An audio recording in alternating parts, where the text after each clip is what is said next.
Just come into the polytunnel, and these piccolo cucumbers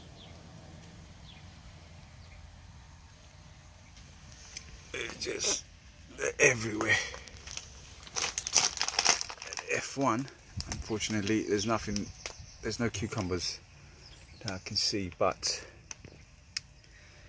there are.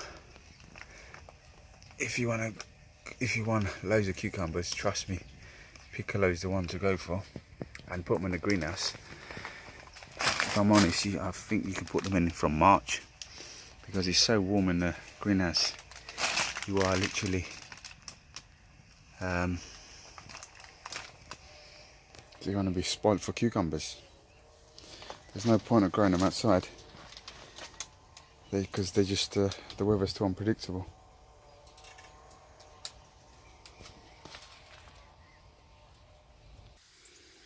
First harvest of 2018, piccolo cucumbers.